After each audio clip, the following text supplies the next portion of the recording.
Om Swastiastu. Assalamualaikum warahmatullahi wabarakatuh. Shalom, namo buddhaya, salam kebajikan untuk kita semua. Rahayu, rahayu, rahayu. Selamat pagi dan selamat datang dalam acara AFPI Fintech Lending Days Bali 2026. Advancing Indonesia's Digital Financing Ecosystem. Boleh saya berikan tepuk tangan yang paling hebat. Terima kasih, matur suksama. Hadirin, merupakan suatu kehormatan bagi kami untuk dapat menyambut Bapak Ibu sekalian dalam rangkaian AFPI Fintech Lending Days Bali 2026. Sebuah forum strategis yang mempertemukan regulator, pemerintah, pelaku industri, lembaga keuangan, UMKM, serta berbagai pemangku kepentingan dalam ekosistem pembiayaan digital Indonesia. Dan hadirin, senang sekali saya Yude Amalia. Dan saya Rinto Zanuardi selaku pembawa acara pada hari ini. Sebelum kita mulai acara pada pagi hari ini, izinkan kami berdua terlebih dahulu mengucapkan selamat datang kepada para tamu kehormatan yang telah hadir. Yang terhormat Ketua Komisi 11 DPR Republik Indonesia, Bapak Muhammad Misbakun. Dan yang kami hormati yang akan hadir segera di tengah-tengah kita, Bapak Gubernur Bali, Bapak Wayan Koster. Kepala Eksekutif Pengawas Lembaga Pembiayaan, Perusahaan Modal Ventura, Lembaga Keuangan Mikro dan Lembaga Jasa Keuangan lainnya, merangkap anggota Dewan Komisioner Otoritas Jasa Keuangan Republik Indonesia, Bapak Agusman. Ketua Umum Asosiasi Fintech Pendanaan Bersama Indonesia, AFPI, Bapak Encik S. Jafar. Deputi Komisioner Pengawas Lembaga Pembiayaan Perusahaan Modal Ventura, Lembaga Keuangan Mikro dan Lembaga Jasa Keuangan lainnya, Bapak Jasmi.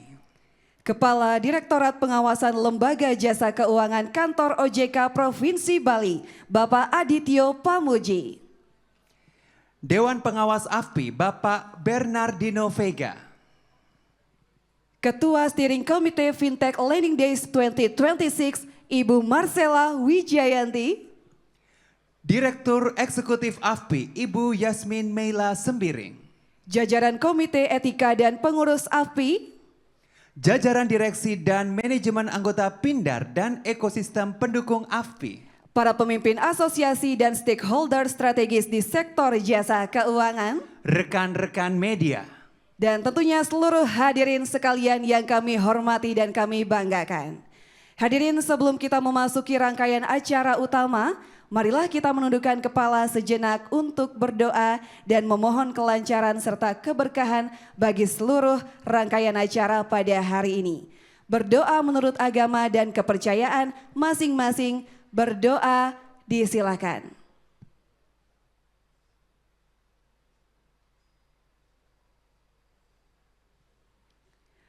Berdoa selesai.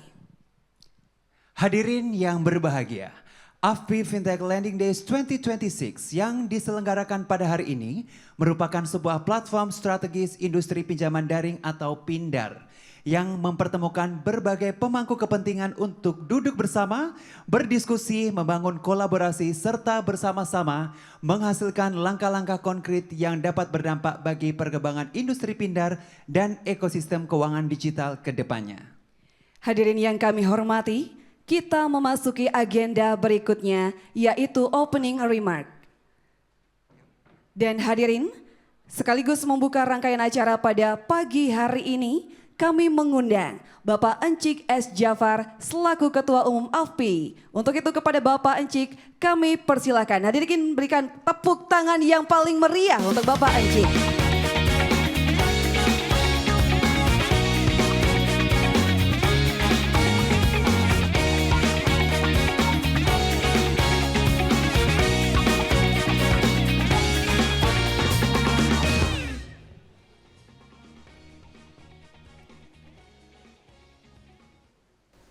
Bismillahirrahmanirrahim. Assalamualaikum warahmatullahi wabarakatuh. Salam sejahtera, Om Swastiastu, Namo Buddhaya, salam kebajikan. Yang kami hormati Bapak Muhammad Misbahun, Ketua Komisi 11 DPR RI. Terima kasih Pak udah datang. Yang terhormat Bapak Wayan Koster atau yang mewakili Gubernur Provinsi Bali. Yang terhormat Bapak Agusman, Kepala Eksekutif Pengawas Lembaga Pembiayaan Perusahaan Modal Ventura, Lembaga Keuangan Mikro dan Lembaga Jasa Keuangan lainnya, Otoritas Jasa Keuangan. Terima kasih Pak Agusman. Yang terhormat Bapak Yasmi, Deputi Komisioner Pengawasan Lembaga Pembiayaan Perusahaan Modal Ventura, Lembaga Keuangan Mikro dan Lembaga Jasa Keuangan lainnya OJK. Selamat datang Pak Jasmi. Yang terhormat Pak Indra, Kepala Direktorat Pengawasan Usaha Pembiayaan Berbasis Teknologi OJK. Kasih Pak Indra.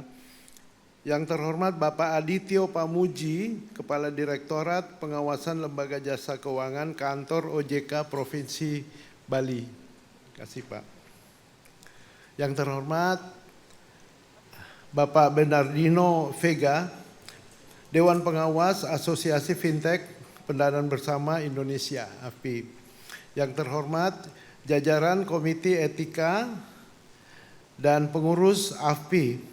Yang terhormat jajaran Direksi dan Manajemen Anggota Pindar, juga anggota ekosistem pendukung AFPI. Para pimpinan asosiasi dan stakeholder strategis di sektor jasa keuangan. Yang kami hormati juga rekan-rekan media yang sudah hadir di hari ini. Pertama-tama marilah kita panjatkan puji dan syukur kehadirat Tuhan Yang Maha Esa, karena atas rahmat dan karunia-Nya kita dapat berkumpul dalam acara Fintech Lending Days 2026 di Bali hari ini. Tadi Pak Agusman tanya ini yang keberapa. Jadi sejak 2018 ini Fintech Lending Days yang ke-9. Terima kasih. Ya, alhamdulillah kita selalu berusaha untuk melaksanakan Fintech Lending Days dan dari kota ke kota. Tadi sudah saya laporkan juga kepada Pak Misbakun bahwa yang tahun lalu kita ke Sorong dan waktu itu kita ada dengar pendapat di Komisi 11 di mana ada salah satu anggota Komisi 11 menyarankan untuk kita jangan di barat aja tapi kita ke timur. Sehingga ya, alhamdulillah tahun lalu kita ke Fintech Lending Days ke Sorong. Bapak Ibu yang kami hormati, industri pindar telah berkembang menjadi bagian penting dalam ekosistem keuangan digital di Indonesia. Perjalanan industri ini menunjukkan bahwa teknologi dapat membuka akses pendanaan dengan lebih cepat, lebih luas, dan menjangkau masyarakat serta pelaku usaha yang belum mendapatkan akses layanan keuangan formal. Namun seiring dengan semakin matangnya industri, kita juga memahami bahwa tantangan yang kita hadapi menjadi semakin kompleks. Saat ini fokus kita bukan agar industri pindar dapat tumbuh agresif, namun bisa tumbuh secara sehat, bertanggung jawab, dan berkelanjutan.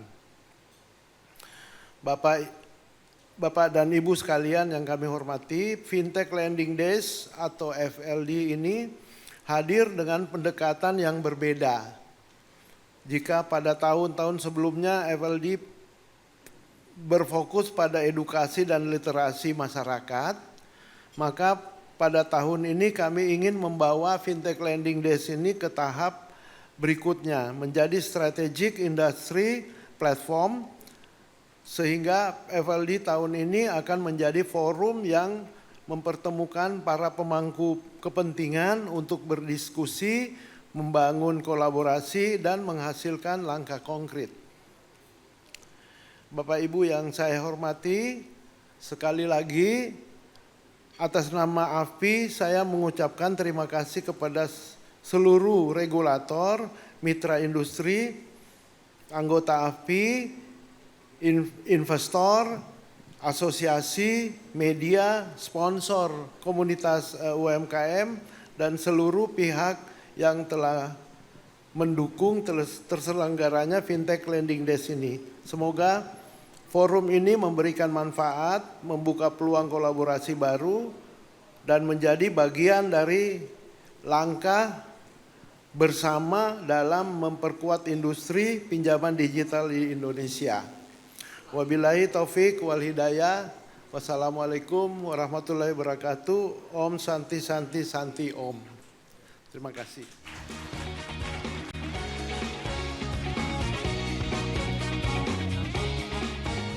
Terima kasih banyak kepada Bapak Encik atas sambutan yang telah disampaikan. Hadirin boleh saya minta tepuk tangan paling meriah sekali lagi. Terima kasih. Hadirin sekalian, selanjutnya kita akan mendengarkan keynote speech dengan tema Building Trust Through a Connected Financial Ecosystem. Untuk itu dengan hormat kami mengundang Bapak Agusman selaku Kepala Eksekutif Pengawas Lembaga Pembiayaan Perusahaan Modal Ventura, Lembaga Keuangan Mikro, dan Lembaga Jasa Keuangan lainnya OJK. Kepada beliau disilahkan.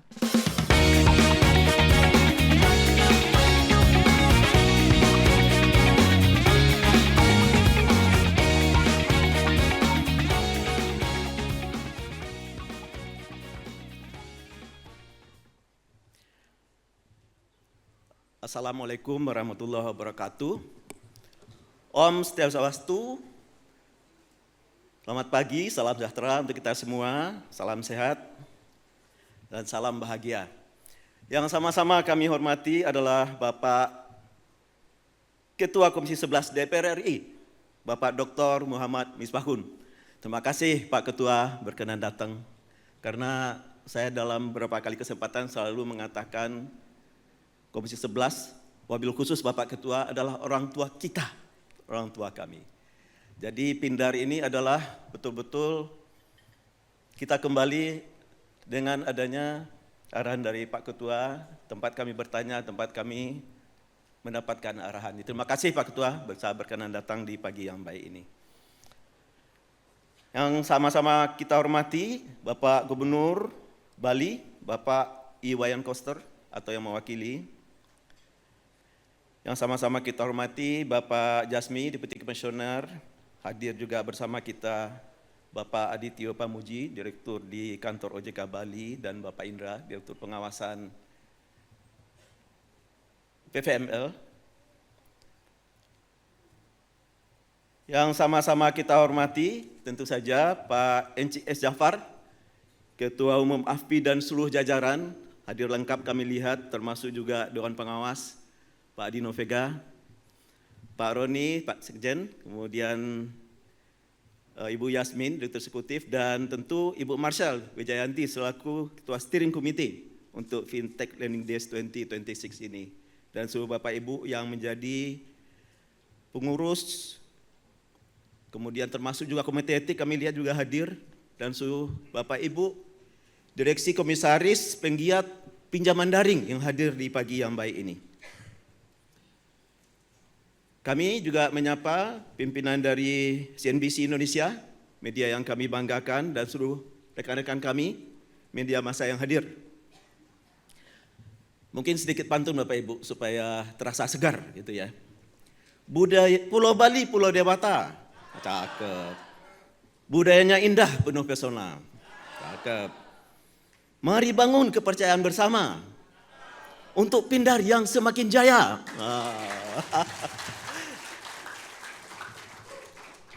Pak Ketua dan Bapak Ibu yang kami hormati, ini acara kita lakukan, tentu kita ucapkan syukur kepada Yang Maha Kuasa. Kita bisa hadir bersama di acara Fintech Learning Days yang ke-9 kali dalam sejarah AFPI. Luar biasa kita bisa melakukan ini dari tahun ke tahun, dan kami tentu apresiasi. Dan kami juga apresiasi kepada CNBC yang bersama AFPI bisa menyelenggarakan ini dengan baik. Dan kami juga melihat tanggal yang dipilih untuk melakukan acara ini sangat dekat dengan nasionalisme kita 17 Agustus, baru 4 hari kita melakukan itu. Karena apa? Pinjaman daring adalah industri yang dirawat berdasarkan undang-undang. Jadi adanya Undang-Undang Nomor 4 2023 tentang P2SK adalah yang menjadi underlying, yang menjadi dasar daripada industri pindar ini sebagai industri yang sah secara hukum dan menjalankan aktivitas yang diawasi oleh OJK. Tentu kami sangat apresiasi sekali lagi Pak Ketua Komisi 11 DPR RI dan seluruh jajaran di Komisi 11 DPR RI yang sudah selama ini membantu kami, memberikan arahan, kemudian membimbing kami untuk industri ini tetap tumbuh dengan baik. Jadi istilahnya tadi Pak Encik adalah sekarang masa untuk tumbuh secara baik dan bertanggung jawab.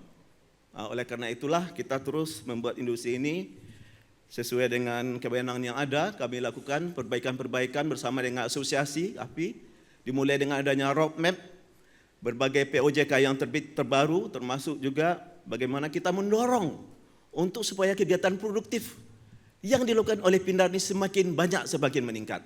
Kita tadi masuk ke ruang ini melalui UMKM yang menjadi binaan atau mitra dari Pindar kita. Kita tepuk tangan untuk kita bersama melakukan itu. Bagaimana hajat hidup masyarakat banyak, penggiat-penggiat dari aktivitas Pindar bercampur dan bergabung dengan UMKM. Data kita menyaksikan untuk pinjaman daring ini Pak Ketua kami lapor, sudah 35 triliun Pak mengalir dari 105 triliun rupiah yang disalurkan oleh pinjaman daring selama ini, 33%-nya itu adalah untuk UMKM. Jadi ini luar biasa sekali, walaupun sebetulnya target kita pingin lebih tinggi lagi, Kalau dari portofolio kami di PVML, untuk UMKM itu mengalir sekitar 330 triliun lebih, juga sekitar 30%-an dari portofolio kami yang mendekati 1.000 triliun di PVML. Jadi dukungan UMKM tentu kita minta dari Pindar terus meningkat. Mari dibantu masyarakat kita, terutama di Pulau Dewata ini banyak sekali UMKM yang mengharapkan pendanaan dan tentu juga pembinaan dan pendampingan untuk mereka maju, untuk terus berkembang ekonominya, karena inilah yang dibutuhkan oleh masyarakat luas. Bapak Ibu yang kami hormati, kami dalam menjaga trust, building trust kan judulnya tadi, meyakini bahwa ekosistem yang terhubung secara keuangan ini perlu kita rawat dan kita jaga dengan baik. Oleh karena itu, kita lakukan berbagai hal dengan selain perizinan adalah memastikan bahwa pengaturan kita juga membantu itu. Termasuk dengan misalnya kita melakukan fit and proper test, kita yakini adanya whistleblowing system, adanya Dewan Komisaris yang bekerja dengan baik, internal audit yang bekerja dengan baik, memastikan bahwa borrower, para peminjam-peminjamnya adalah real, bukan fiktif, Bapak Ibu. Ini sangat penting. Untuk apa? Supaya industri ini survive, membantu masyarakat luas, berperan dalam mendukung perekonomian nasional. Bapak Ibu yang kami hormati, sekali lagi kami ucapkan terima kasih atas acara yang baik ini kita adakan. Nanti ada sesi juga business matching. Sekali lagi kami apresiasi kepada AFPI, business matchingnya nanti hadir, dipertemukan dengan UMKM yang potensial untuk dibantu pendanaannya, untuk berkembang bisnisnya ini secara bersama, AFPI juga maju, kemudian kegiatan ekonomi masyarakat luas juga bertumbuh dengan baik. Sekali lagi apresiasi, demikian sambutan kami, semoga sukses selalu dan kita bisa membina dan memajukan perekonomian bangsa ini melalui jalur industri pintar, menumbuhkan semangat, membantu masyarakat luas, mendukung pembiayaan yang betul-betul bermanfaat bagi kita bersama. Demikian, terima kasih. Wassalamualaikum warahmatullahi wabarakatuh. Baik, luar biasa. Kami persilakan Bapak Agusman untuk tetap berada di atas panggung. Hadirin, acara akan dilanjutkan dengan pemberian plakat kepada Bapak Agusman yang akan diserahkan oleh Bapak Encik S. Jafar selaku Ketua Umum AFPI. Kami undang naik ke atas panggung Bapak Encik.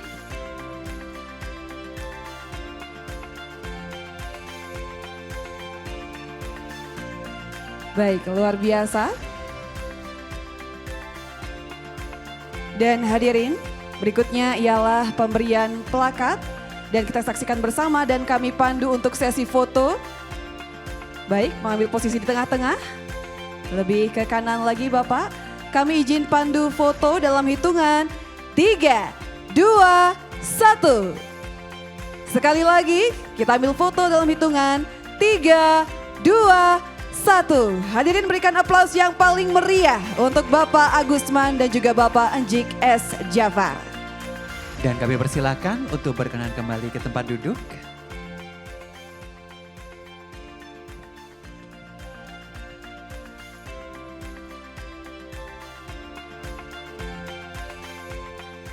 Hadirin, kepercayaan dan kolaborasi lintas sektor menjadi kunci membangun ekosistem keuangan digital yang sehat, inklusif, dan berkelanjutan. Dengan menyeimbangkan inovasi, perlindungan konsumen, dan mitigasi risiko untuk mendukung UMKM serta pertumbuhan ekonomi nasional. Dan kita akan menuju sesi yang tentunya sangat menarik pada hari ini. Hadirin yang kami hormati, kini kita tiba pada sesi berikutnya yaitu Fireside Conversation dengan tema Strengthening the Digital Economy Through Sound Policy and Regulatory Support. Bersama narasumber yang terhormat Bapak Muhammad Misbakun selaku Ketua Komisi 11 DPR RI. Serta sesi ini akan dipandu oleh Ibu Mercy Wijaya, News Anchor CNBC Indonesia sebagai moderator. Tanpa berlama-lama lagi, mari kita undang Bapak Misbakun dan Ibu Mercy Wijaya untuk naik ke atas panggung. Disilakan.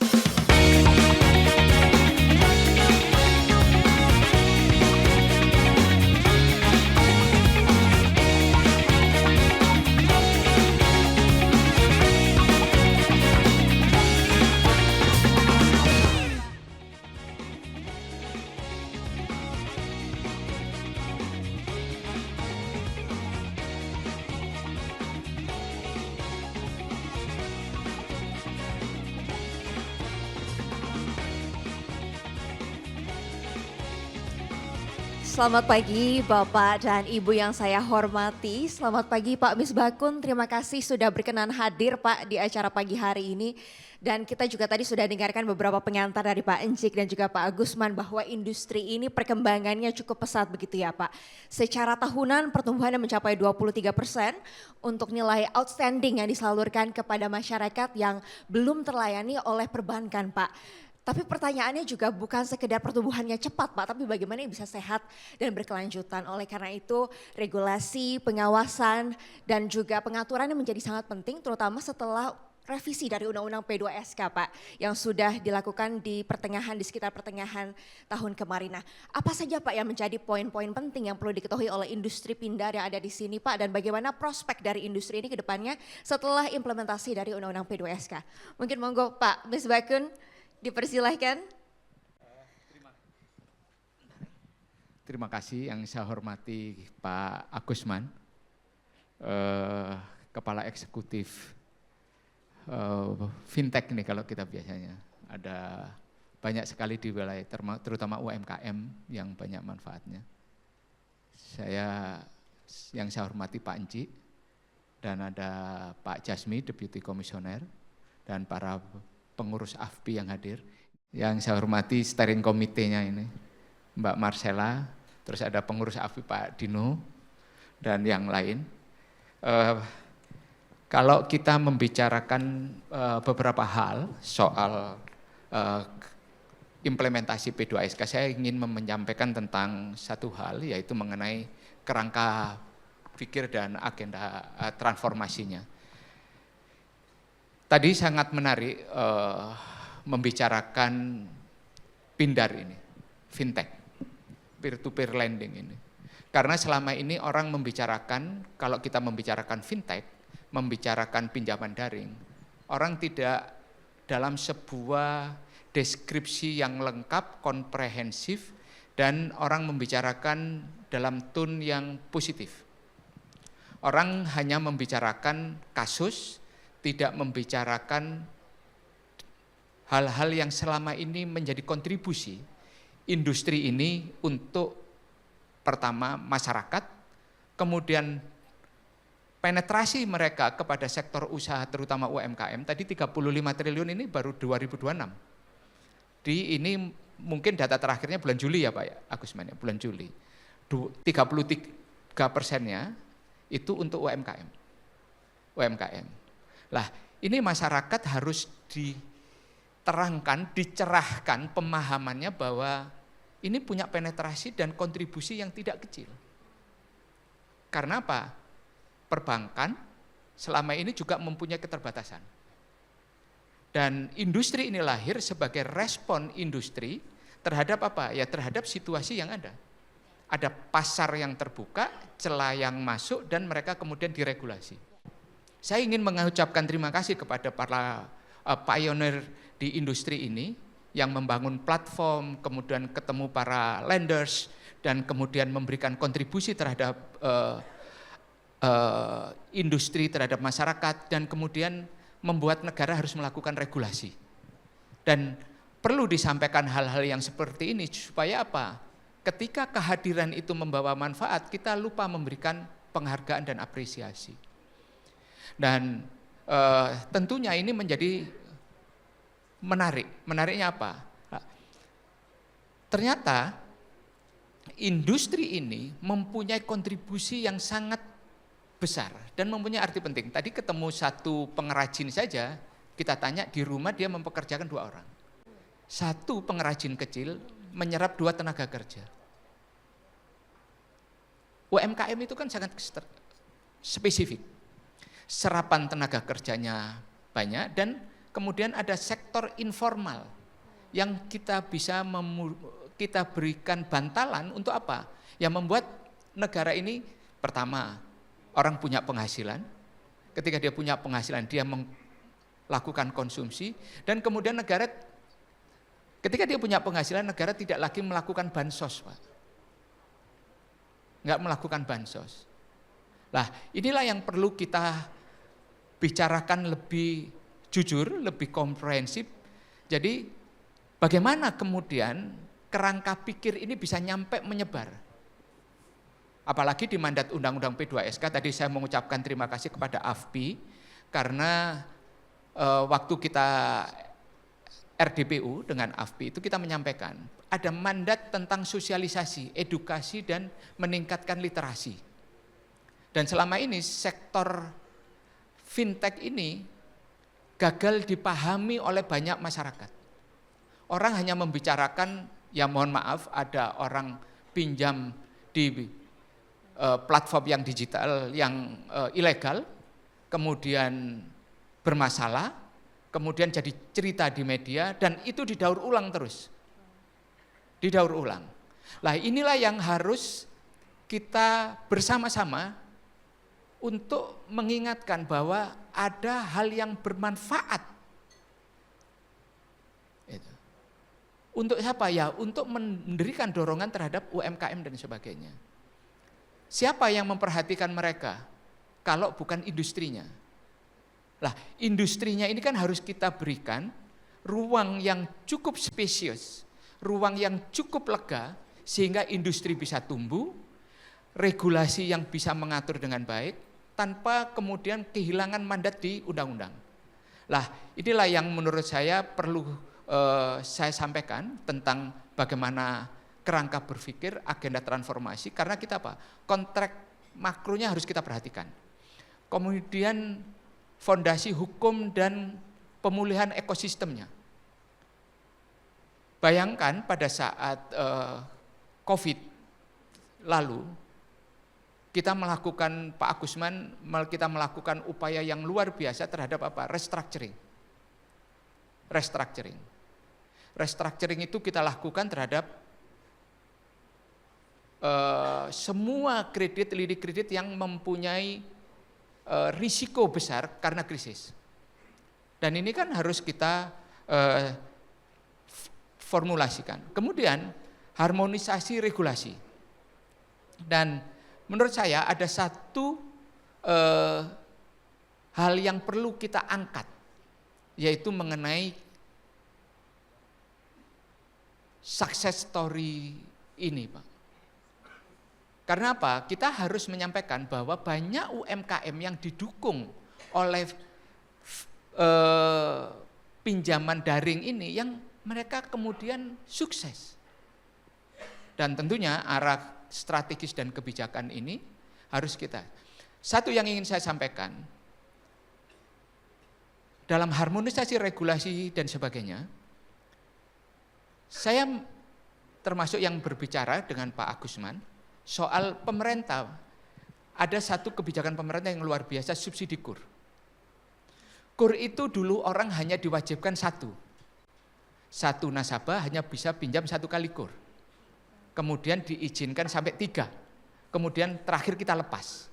Karena apa? Kita tidak ingin kemudian terjadi kerumitan yang tidak memberikan guliran yang jadi jalan keluar. Saya termasuk mendiskusikan hal tersebut bagaimana dengan Pindar. Karena OJK kalau masih menahan platform ini dibatasi, akan apa? Tidak cocok dengan regulasinya pemerintah yang kemudian melepas KUR itu sendiri. Saya sampaikan, Pak, ini ada situasi makro yang harus kita pahami. Karena apa? Recovery ekonomi ini, entail ekornya dari situasi krisis tentang recovery dan sebagainya ini kan masih belum sepenuhnya pulih. Lah inilah perlu relaksasi. Nanti suatu saat kita recover benar dan situasi benar-benar secara fundamental bisa kita temukan, oh kita sudah ketemu nih. Lah baru kita akan membicarakan regulasi yang lebih baru lagi. Nah, ini yang ingin saya sampaikan kepada banyak Bapak Ibu sekalian. Transmisi pembiayaan, makan bergizi gratis, rumah rakyat dan sebagainya. Ini memang lebih banyak ke urusan makro. Tetapi lonjakan konsumsi masyarakat itu mau tidak mau menjadi sebuah kekuatan tersendiri. Apalagi Bapak Ibu sekalian sangat tahu dan sangat memahami bahwa pertumbuhan ekonomi kita itu driven by household consumption.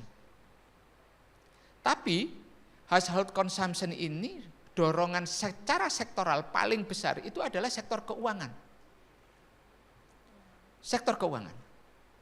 Sekarang pertumbuhan kredit kita di tahun 2026 sudah 2 digit. Tahun lalu single digit year on year-nya. Sekarang udah double digit. Tetapi ada satu hal yang paling menarik, ternyata UMKM porsinya menurun.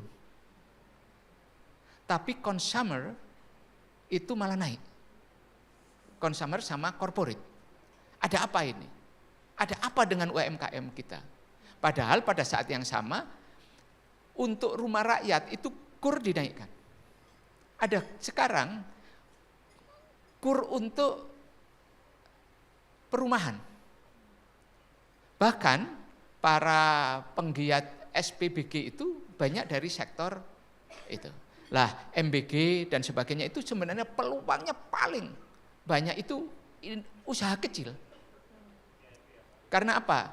Begitu pemerintah merumuskan kebijakan makan bergizi gratis, platform yang digunakan adalah satuan SPBG itu, pengadaan pangan. Kemudian siapa vendornya? Itu UMKM sebenarnya. Yang mau digerakkan itu adalah ekosistem. Siapa supplier telurnya, beras, sayur, daging ayam, ikan, dan kebutuhan lainnya. Nah itu sebenarnya dorongan yang luar biasa. Dan itu sebenarnya peluang paling besar kepada apa? Pindar untuk masuk ke sana. Saya ingin menyampaikan kepada Bapak Ibu sekalian, ini adalah bisnis opportunity yang sangat besar. Ketika pemerintah memutuskan tahun 2027 di RAPBN itu 6%. Target ini melonjak 0,6% dari target tahun 2026 yang 5,4. Tentunya lonjakan ini harus ada dorongan yang ekspansif dari mana? Sektor real. Karena apa? Tanpa dorongan sektor real yang ekspansif, ini tidak akan mungkin dicapai sendirian oleh pemerintah.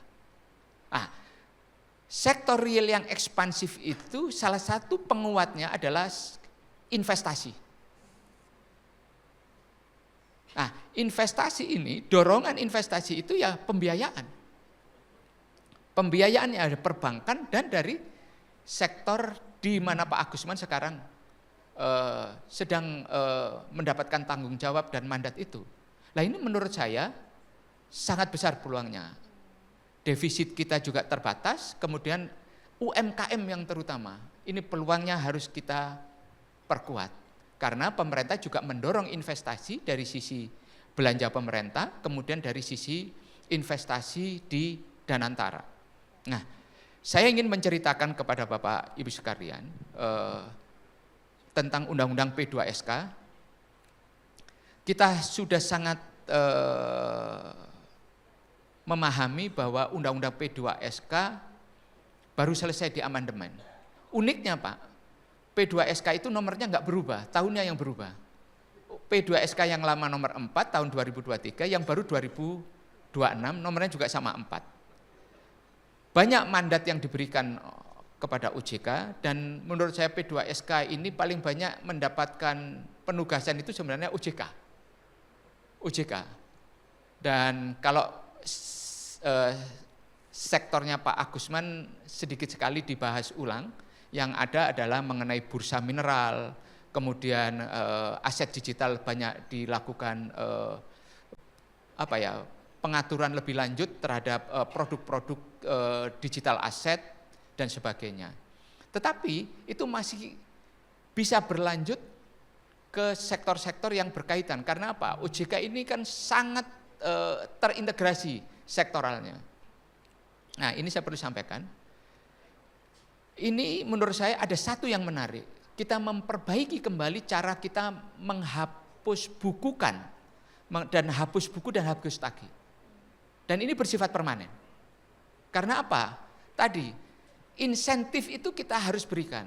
Orang yang tidak mampu membayar dan sebagainya itu di UMKM itu banyak kasusnya. Banyak kasusnya. Dan jangan sampai kita kemudian menutup mata, kadang-kadang mereka perlu dibantu. Kalau perlu saya sempat usul bahkan ke pemerintah, orang yang tinggal misalnya usaha mikronya tinggal 20% dan dia tidak punya kemampuan, ya kita hapuskan aja. Kalau usaha mikro paling pinjamannya 5 juta. Tinggal 20% paling tinggal berapa? Kita jadikan bansos saja. Iya kan? Kalau kita jadikan bansos orang dan dia merasa tidak tertekan dan hadir kehadiran negara, tapi kita kasih pesan yang lebih kuat bahwa ke depan dia kalau dikasih kesempatan, itu harus benar-benar dimanfaatkan, jangan sampai fail lagi gitu. Nah ini kan juga harus butuh edukasi yang lebih kuat. Kemudian ini yang paling menarik Bapak Ibu sekalian. Kita memberikan harmonisasi regulasi inovasi ini ada sandbox di OJK. Ini ruang paling demokratis kalau menurut saya. Karena apa? Di sandbox itu silakan industri memasukkan ide dan gagasan bisnisnya yang hadir untuk kepentingan mereka. Dan tentunya ini untuk apa? Ya,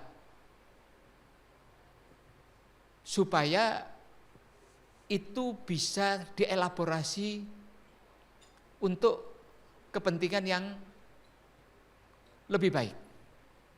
Tentunya jangan sampai kemudian inovasi-inovasi yang berkaitan, apalagi soal fintech, ini kan sangat berkaitan dengan teknologi. Dan tentunya ruang uji sandbox ini juga menjadi ruang di mana perizinan itu menjadi tidak rumit. Kemudian ada dialog, ada proses komunikasi yang baik antara industri. Dan tentunya tentang perlindungan konsumen ini menjadi faktor yang mau tidak mau harus dilakukan upaya yang serius dan sungguh-sungguh. Karena ini wajah dari industri ini. Kita ini merumuskan Undang-Undang P2SK dan OJK ini kan diatur awalnya di Undang-Undang Nomor 21 tahun 2011 dalam sebuah mandat yang sangat strategis. Strategisnya apa? Bayangkan OJK itu mandatnya mengatur, diberi hak untuk mengatur industri, kemudian mengawasi, kemudian melindungi. Jadi dalam rangka menjalankan mengatur ini, maka aturan itu menyangkut dua hal. Aturan di bidang pengawasan dan aturan yang sifatnya melindungi siapa ya? Konsumennya. Mengatur industrinya, mengatur perlindungan terhadap konsumennya. Bagaimana konsumen terlindungi hak-haknya, tapi industri juga tetap bisa tumbuh dan kemudian memberikan kontribusi secara positif terhadap perekonomian. Lah, ini kalau menurut saya menjadi hal yang sangat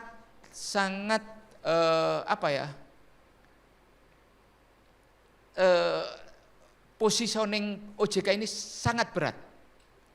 Karena apa? Satu sisi dia harus menjaga industri tetap tumbuh, pada satu sisi dia harus menjaga konsumen industri itu sendiri sesuai dengan hak-haknya. Nah, saya ingin menyampaikan soal akselerasi pembiayaan lewat skema kredit channeling. Ini adalah peluang yang paling besar kepada UMKM yang produktif. Kita punya PFII Bapak Ibu sekalian, baru selesai undang-undangnya kita selesaikan dan kemungkinan sudah ada tanda tangan dari Bapak Presiden, tinggal pengecekan ke Setnek. Kita punya Pusat Finansial Internasional Indonesia. Apakah bisa membantu UMKM? Bisa, tapi secara tidak langsung. Kalau ada lender besar, ingin kemudian memanfaatkan fasilitas zero tax, dikelola dan sebagainya, dia tentunya akan masuk ke wilayah yurisdiksi Indonesia lewat tidak langsung ke platform, tapi lewat misalnya bekerja sama-sama institusi besar, misalnya bank besar atau dan sebagainya, atau malah mungkin menurut kiraan saya kayak Bank Himbara nanti akan mendirikan investment banking di PFI, perkiraan saya. Dan ini peluang yang paling besar Pak. Untuk apa? Pooling fund yang besar untuk di global fund itu datang ke Indonesia. Memanfaatkan Indonesia ini sebaik mungkin untuk investasi di banyak sektor. Dan ini tentunya juga peluang bagi Bapak Ibu sekalian. Dan berikutnya adalah kita mengatasi jurang digitalisasi dan mitigasi resikonya. Ini kita harus benar-benar mengatasi kesenjangan teknologi ini. Bapak-bapak dan ibu sekalian, bapak-bapak ini kan paling advance penggunaannya dalam teknologi. Tapi berhadapan juga dengan situasi regional yang menjadi kompetitor seperti BPR, di mana mereka penggunaan teknologinya itu sangat individual mereka. Ngitung, bahkan saya masih ketemu BPR yang bukunya pun masih manual. Masih manual. Lah, ini juga peluang yang sangat besar dari ekosistem yang mengembangkan UMKM ini untuk saling bekerja sama. Dan tentunya BI sudah punya beberapa program yang berkaitan dengan menjembatani ini, dan ini bisa dikolaborasikan dengan baik oleh Pak Agusman. Apalagi Pak Agusman ini kan dengan latar belakang yang sangat sangat expert di bank sentral. Nah, ini perlu saya sampaikan. QRIS tadi saya lihat sudah sangat familiar digunakan para UMKM tadi. Justru kita bayarnya harus, saya tanya bayarnya pakai apa? Pakai QRIS semua. Dan mengkoneksi dengan mereka, ini termasuk kebijakan MDR 0% dan sebagainya, ini sangat menarik sebagai insentif terhadap apa? Terhadap UMKM. Kemudian saya ingin mengenai Nexus.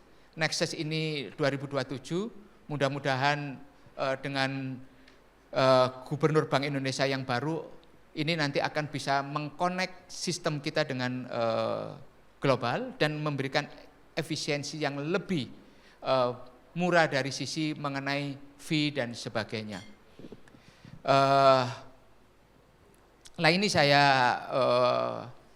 perlu sampaikan mengenai strategi literasi dan inklusi, karena apa? Ini adalah mandatori undang-undang. Dan mandatori ini diberikan tidak hanya kepada otoritas, tapi juga diberikan tanggung jawab kepada industri. Ada target-target RPJMN, RPJP dan sebagainya, di mana inklusi keuangan ini adalah menjadi tugas kita bersama. Apalagi fintech, Pak. Fintech ini sangat advance penggunaan teknologinya. Masyarakat kadang tidak sadar bahwa penggunaan teknologi itu juga mempunyai risiko. Memberikan banyak kemudian tapi mempunyai risiko. Nah, inilah yang perlu dijadikan sosialisasi, bahan sosialisasi, sehingga masyarakat bisa dipahamkan terhadap banyak hal terkait pembangunan literasi. Karena apa? Sering orang hanya ingin menggunakan, ketika kita edukasi, kemudian mereka masuk kepada industrinya, risiko-risiko ini harus kita jelaskan dengan sangat komprehensif kepada mereka. Kemudian strategisnya bagaimana? Ini banyak hal yang harus disampaikan kepada masyarakat. Tentang P2SK ini perlu juga disosialisasikan. Terus kemudian tadi saya sampaikan koordinasi lintas lembaga, afirmasi teknologi bank-bank kecil ini, kemudian mengenai kesiapan ekosistem global, dan tentunya manfaat fintech Pindar ini harus terus kita sampaikan kepada masyarakat secara lebih utuh, tidak sepotong-potong. Masyarakat hanya melihat satu sisi, tapi melihat manfaat, melihat hal-hal yang positif di sana. Kemudian saya mengucapkan terima kasih kepada Pak Agusman yang selama ini menjaga sektor ini luar biasa.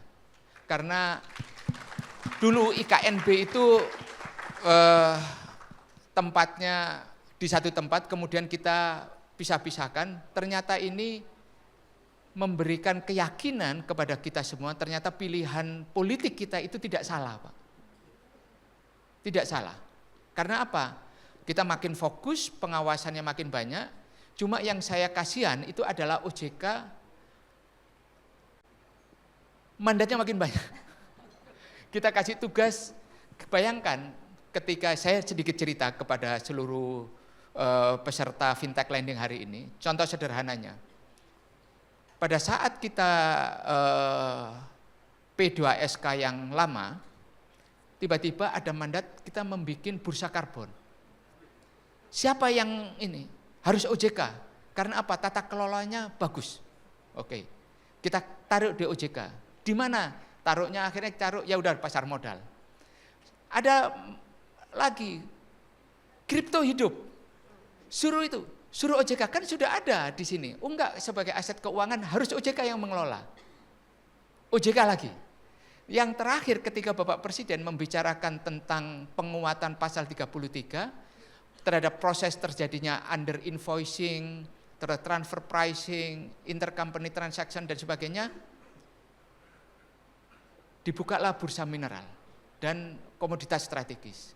Kan sudah ada Bapepti, enggak, geser ke OJK. Sementara mandatnya enggak boleh nambah lagi ruangannya karena ruang OJK ini udah kebanyakan, Pak.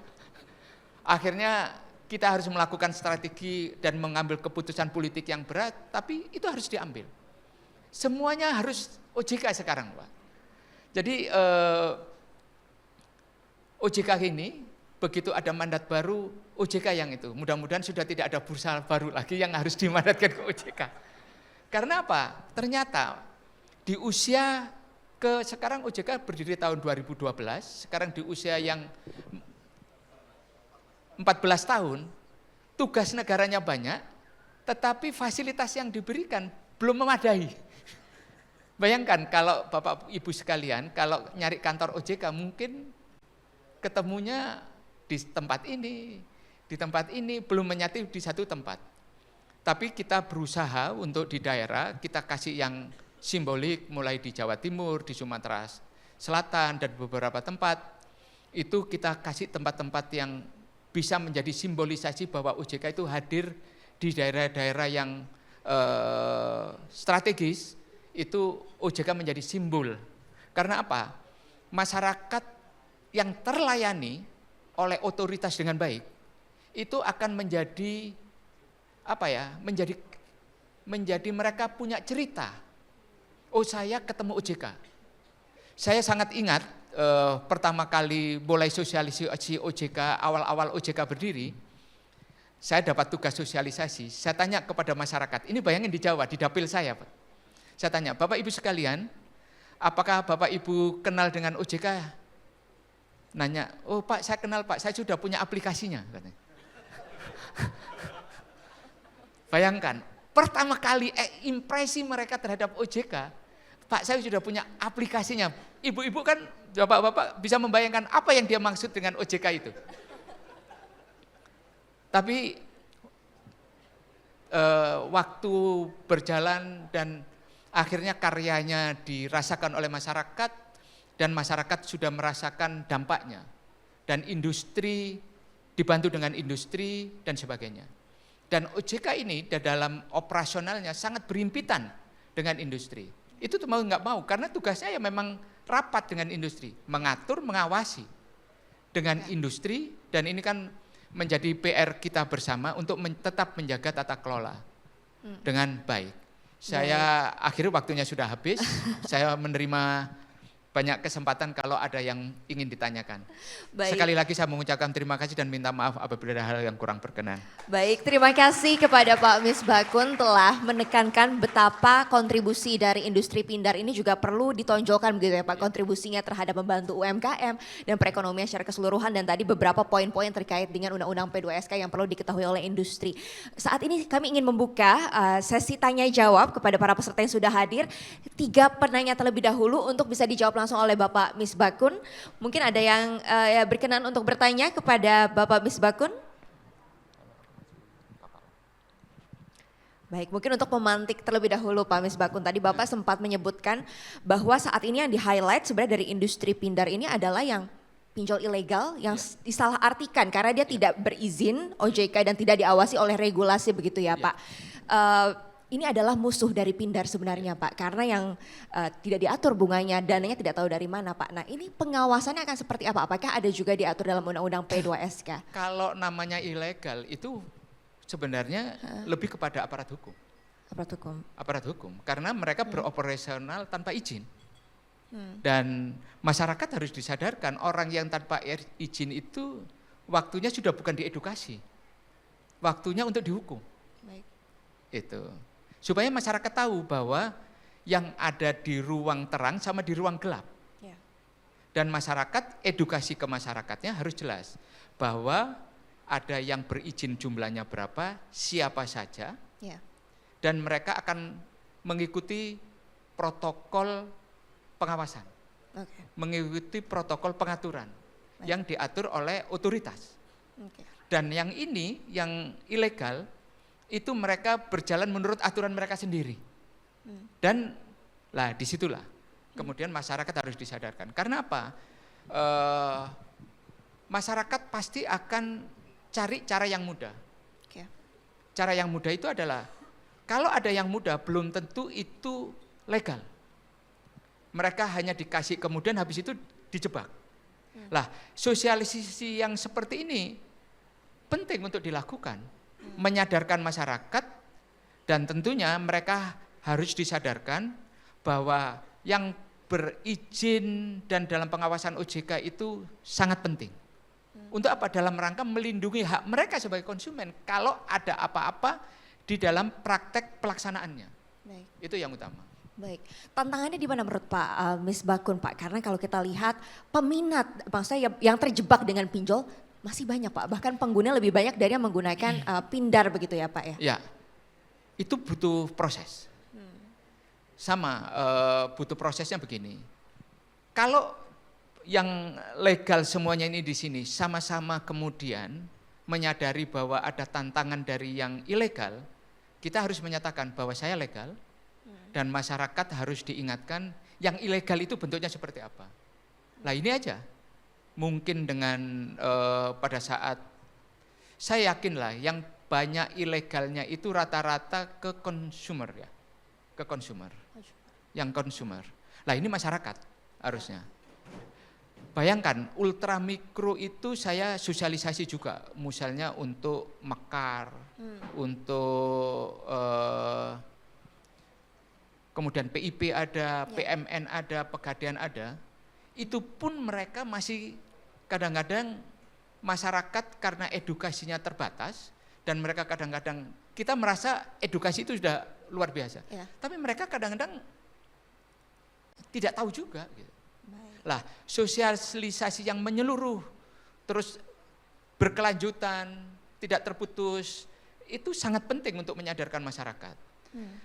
Kalau ada kasus, misalnya masyarakat, contoh, masyarakat yang terkena dampak, kemudian jadi berita negatif, itu juga harus diantisipasi misalnya, oh mereka bukan bagian dari kita, mereka pelakunya yang ilegal. Itu harus quick respon, announce, disampaikan bahwa mereka itu.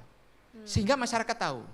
Dan tentunya juga pendekatan misalnya kalau ada penindakan dari aparat hukum, mereka ini ilegal, itu harus dimention dengan tegas. Dan itu harus dimention tegas. Untuk apa? Oh masyarakat ini korban dari yang ilegal. Lah itu harus benar-benar disampaikan. Baik. Itu. Terkait juga dengan pengawasan yang lebih ketat begitu ya Pak, sebenarnya kan sudah ada Satgas yang menindak begitu ya untuk yang ilegal ini. Dulu kalau nggak saya salah di Komdij begitu ya Pak, ketika ada aplikasi yang ketahuan ilegal ini langsung akan ditutup begitu Pak. Apakah itu saat ini masih berlanjut? Itu sangat penting, sangat penting, apalagi kemudian OJK ini punya Satgas pasti yang hampir semua platform itu nggak cuma tempatnya Pak Agusman, di pasar modal investasi yang ilegal juga ada. Kemudian kemarin kita juga membicarakan mulai ini Pak, single book order di aset digital, di kripto. Platform yang tidak berizin di Indonesia memperdagangkan kripto juga mulai didaftarkan ke Komdigi untuk ditutup. Oke. Nah, hal-hal yang seperti itu penting. Mungkin Pak Jasmi ini paling sering usul untuk nutupin ini pinjaman ilegal. Itu. Dan tentunya report yang seperti ini memberikan efek jerah. Memang saya dapat cerita dari Pak Jasmi, dari Pak Agusman, Pak mereka kita tutup hari ini, besok ganti nama. Tapi kita juga nggak boleh capek untuk kemudian yang ganti nama itu untuk kita tutup lagi gitu. Karena apa? Ini dalam rangka memberikan pesan yang kuat bahwa otoritas itu bekerja. Ya. Pengawasan berjalan 24 jam, 7 hari, tidak kena libur. Lah tentunya ini juga menjadi hal yang sangat penting untuk pesan itu sampai ke masyarakat. Berarti tidak hanya edukasi tapi juga ada kolaborasi untuk bisa Kolaborasi. menindak tegas yang pelaku ilegal tersebut, Pak. Nah, selanjutnya tadi Bapak katakan terkait dengan PFII begitu ya, Pak. Tadi kan perbankan ada kemungkinan bisa buka bisa misalkan ada pemodal besar yang ingin zero tax masuknya ke PFII misalkan di Bali begitu ya, Pak. Bisa. Sudah dipastikan di Bali begitu ya, Pak. Apakah Transisinya di Jakarta. di Jakarta lalu akan di Bali, apakah pelaku-pelaku industri, Pak, karena membutuhkan pendanaan juga penyalurannya begitu Pak, apakah juga bisa ikut berkontribusi dalam Bisa. sisi lender begitu Nggak ya Pak ya, ditutup investor peluang yang ingin itu. masuk zero Di tax. undang-undang itu semuanya mereka bisa masuk di sektor keuangan. Baik, tidak hanya bank tapi juga industri pindar ini bisa memanfaatkan bisa, zero tax tersebut bisa. dari lender Bisa. luar negeri. Baik, mungkin apakah ada penanya-penanya yang oke baik, ada satu pertanyaan dari mungkin boleh perkenalan dulu Bu dan pertanyaannya apa? Ya ini mic-nya. Baik, terima kasih. Selamat pagi. Assalamualaikum warahmatullahi wabarakatuh. Waalaikumsalam. Izin Pak Misbakun, Pak Agusman, Pak Enci, Pak Jasmi, Bu Yasmin, Pak Dino, Pak Rino, dan Bu Marcella. Perkenalkan Pak, saya Anggi, Pak Firly, sorry Pak Firly, kelewat. Saya Anggi dari PT Commerce Finance Pak, sebenarnya saya anak binaannya Pak Agusman dari sektor sebelah. Tapi saya di sini sebagai partner, kami ada juga yang di PBBTI gitu Pak, makanya kita hadir. Pertama terima kasih sudah mengadakan acara ini untuk AFPI. Jos banget ya Pak, terima kasih juga sudah hadir untuk dinner tadi malam. Ada dua pertanyaan Pak singkat. Yang pertama adalah di UU P2SK menyebutkan bahwa akan adanya Satgas yang dibentuk untuk juga mengawasi kami pelaku industri yang legal gitu ya Pak. Mungkin pertanyaan saya lebih kepada bagaimana nanti sinergi dan bekerja samanya dengan OJK dalam hal ini mungkin gitu ya Pak, atau institusi lain yang sudah berdiri sebelumnya. Terus yang kedua Pak dari industri. Nah, saya tahu mungkin Bapak tidak mungkin sampai detail gitu ke bawah ya apa yang harus kita lakukan, tapi saya sebagai pelaku industri selalu bertanya ini Pak sama regulator. Dari kami industri, apa yang sebenarnya diharapkan in konkret gitu ya. Tadi Pak Misbakun menyebutkan bahwa seharusnya sektor ini, industri ini tuh pemberitaannya lebih baik. Karena sebenarnya kami melakukan begitu banyak hal. Saya udah 10 tahun Pak juga ngerjain APBTI. Tapi kenapa beritanya negatif terus yang keluar gitu. Nah, alhamdulillahnya saya di sini sekarang merasa bahwa oh Pak Misbakun tahu gitu ya bahwa kami sebenarnya melakukan begitu banyak hal yang baik untuk masyarakat. Tapi kan sekarang hal konkret apa yang kira-kira kita bisa sama-sama lakukan untuk terus menghalangi dan menutupi mereka-mereka yang justru melakukan hal-hal yang tidak baik dan lebih ke blow up. Mungkin itu Pak pertanyaan kedua saya. Itu aja dari saya. Terima kasih. Assalamualaikum warahmatullahi wabarakatuh. Waalaikumsalam warahmatullahi wabarakatuh. Mungkin ada pertanyaan lain sekaligus untuk dijawab oleh Pak Misbakun. Oke baik, dari Mbak Anggi terlebih dahulu, Pak Misbakun mungkin. Bu Enji tadi ya. Iya Bu Anggi. Ya. Bu mengenai Satgas, selama ini di OJK memang Satgas, tapi kita berikan penguatan. Karena Satgas ini antar lembaga. Makanya Satgas kita berikan penguatan sampai kepada pemimpin kita yang paling tinggi, ke Pak Presiden. Karena apa? Menggerakkan polisi, menggerakkan Komdigi, menggerakkan sinergi antar lembaga ini, kalau tidak digerakkan dari atas, itu kita akan, ini suara hatinya OJK itu menyampaikan, banyak sekali. Tentunya juga mengajarkan kerjasama dengan industri. Jangan sampai industrinya kemudian terpapar oleh hal yang ilegal. Terpapar oleh aktivitas yang Bapak Ibu membayar pajak, merekrut tenaga kerja, memberikan kontribusi terhadap, masa negara nggak melindungi, nggak jagain, itu. Nah ini kita berikan penguatan. Penguatan dari sisi apa? Ya apa sih yang dibutuhkan sebenarnya oleh institusinya? Nah kita perkuat dan terbangun sinergi itu. Nah yang terakhir soal pertanyaan yang keduanya mengenai tone yang masih negatif. Ya operasinya harus media, Bu. Mengajak CNBC dalam kegiatan yang seperti ini sangat positif gitu loh. Itu. Karena apa? Sehingga masyarakat juga teredukasi. Oh ini ada forum seperti ini, fintech lending seperti ini, fintech lending days seperti ini, dan kemudian masyarakat makin memahami, oh fintech lending days ini siapa saja mereka. Oh ternyata mereka ada asosiasinya. Dan ini never ending effort. Never ending effort. Nah, saya ingin menyampaikan kembali ke topik kita bahwa mengenai framing negatif itu ya kita harus terus melakukan upaya-upaya untuk menyampaikan success story itu ke masyarakat. Ya. Bahwa manfaat, misalnya contoh, saya sering dapat pencerahan dari Bu Yasmin soal startup yang banyak dibantu oleh fintech. Anak-anak muda yang visible tapi belum bankable. Ya.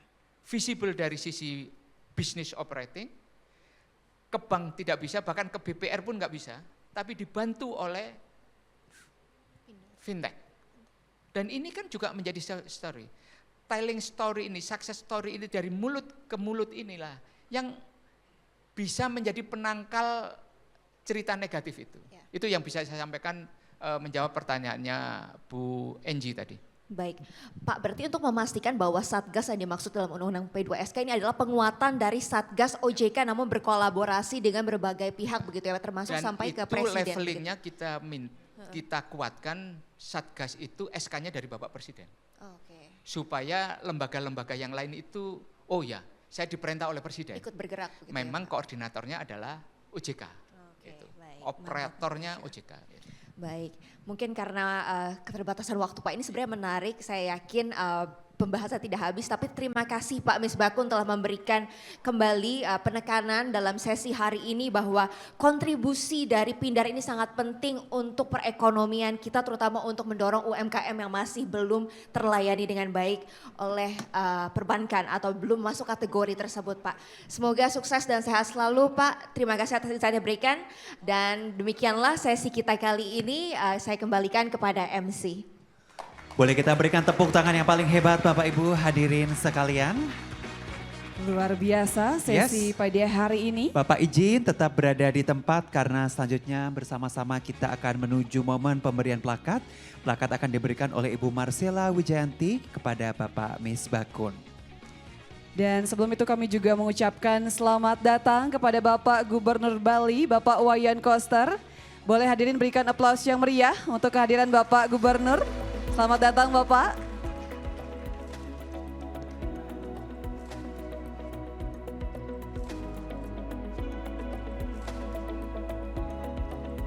Dan hadirin kita saksikan bersama penyerahan plakat oleh Ibu Marcella Wijayanti kepada Bapak Misbakun. Dan kita sudah mengambil foto. Yes. Baik. Luar biasa Baik. sekali. Sekali lagi berikan aplaus yang paling meriah Bapak Ibu hadirin. Untuk Bapak Misbakun dan juga Ibu Marcella Wijayanti yang telah bersama-sama kita saksikan ya pemberian plakat di atas panggung.